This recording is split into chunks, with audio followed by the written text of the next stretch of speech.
Good evening. Newly installed Ombudsman Remulla says he will prioritize building and filing flood control corruption cases within the coming weeks. Remulla took his oath as the new ombudsman on Thursday, October 9. In an interview following the ceremony, Remulla vows to prioritize the case build-up, ensuring that well-prepared cases are filed before the Sandigan Bayan and regional trial courts.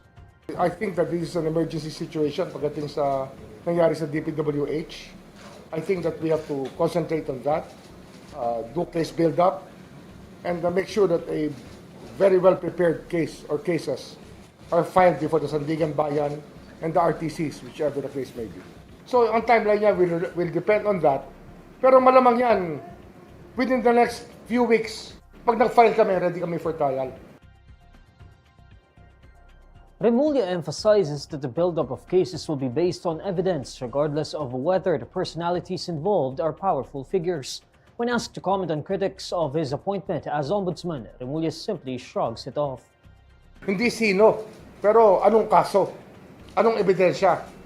Kaya everybody comes in there. Kaya wala ho tayong sinisino rito. Kung mataas man o mababa, pero sisiguraduhin natin yung ebidensya nakatuon pag-file natin ang kaso. So kahit mataas yan, kahit umabot na senador yan, kung saan maabutin yan, gagawin natin. Ganun talaga eh. Kasi they operate in a political sphere. Ako, I operate in a legal sphere. Before his appointment, Remulla served as Department of Justice Secretary since June 2022. His bid for ombudsman did not go smoothly as he first had to secure clearance from the Office of the Ombudsman due to his pending cases. The Ombudsman has dismissed the cases against Remulla and others stemming from their role in former President Rodrigo Duterte's arrest and transfer to the International Criminal Court. Senator Gatchalian says 3 of the 15 contractors earlier tagged in the corrupt flood control projects in the Philippines are also involved in the allegedly anomalous farm-to-market road projects. In a kapihan sa Senado forum on Thursday, October 9, Gatchalian notes a pattern in these alleged anomalies. He discloses that from 2023 to 2024, the regions with the most farm-to-market road projects are Bicol Region and Eastern Visayas. Nung tinignan namin yung mga contractors for 2024, tatlo doon, out of the top 10, are part ng 15 top contractors sa flood control. Isa nandoon yung High Tone, no, which is kapatid ni Zaldico.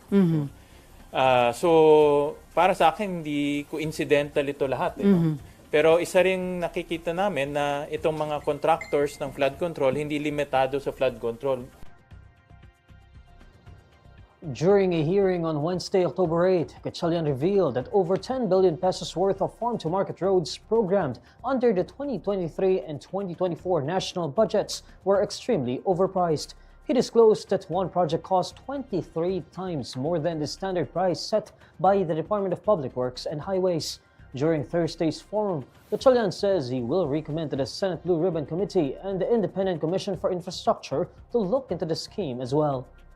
I will recommend sa Blue Ribbon na tignan nitong farm-to-market roads kasi nga parehong mga contractors eh. No? At i-recommend ko rin sa ICI na tignan rin nila itong farm-to-market roads kasi nga una-una sobrang overpriced from 15,000 per meter naging 300,000 per meter. Talagang garapalan na yung overpricing. The Senate asserts that the contempt order against controversial contractor Curlee Discaya was issued within the chamber's constitutional authority. Discaya earlier filed petition for a writ of habeas corpus in which he cited alleged irregularities in his detention under contempt. In a statement on Thursday, October 9, the Office of Senate President Tito Soto says the Senate is firm in its decision in citing Discaya for contempt. In a hearing held before the Pasay City Regional Trial Court Branch 298, the court ordered that Discaya remain under the safekeeping of the Senate Sergeant-at-Arms. Lawyers representing Discaya argued on the legality of his continued detention, while the respondents were represented by the Senate Legal Counsel. Meanwhile, Soto's office says the case is scheduled to resume on Monday, October 13. The case will then be turned over to the Office of the Solicitor General for the succeeding hearings.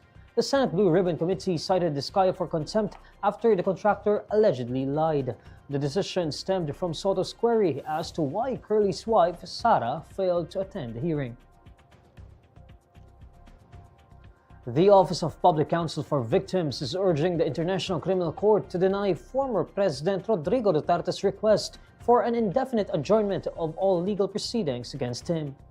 In a filing dated October 8, Principal Counsel Paulina Masida says she does not oppose the alternative request to hold a status conference.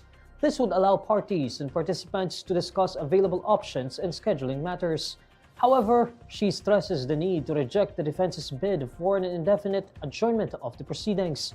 Duterte's camp is seeking to put the case on hold indefinitely, claiming the former president is unfit to stand trial. His legal counsel earlier said Duterte is suffering from cognitive deficiencies as he is unable to recall events, places, and even family members.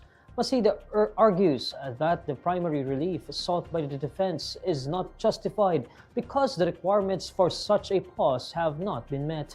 However, she also acknowledges that the defense's concerns and submitted medical records make it necessary to examine Duterte's health and its possible effects.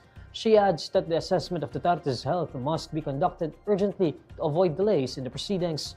She also says the chamber should appoint independent experts to help determine Duterte's current health condition and his fitness to stand trial now and in the future.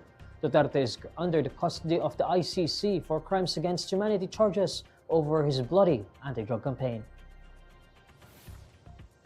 CDN Digital maintains its lead as the most visited local news website in the Visayas and Mindanao regions.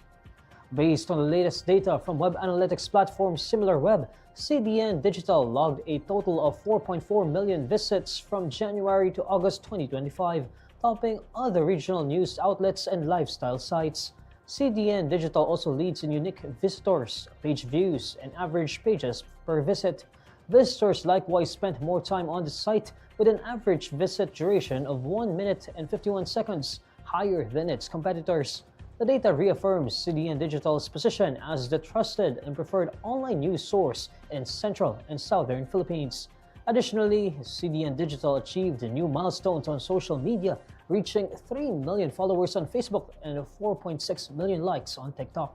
SimilarWeb is an independent web analytics service that tracks and ranks websites based on user engagement metrics such as visits, page views, and session duration.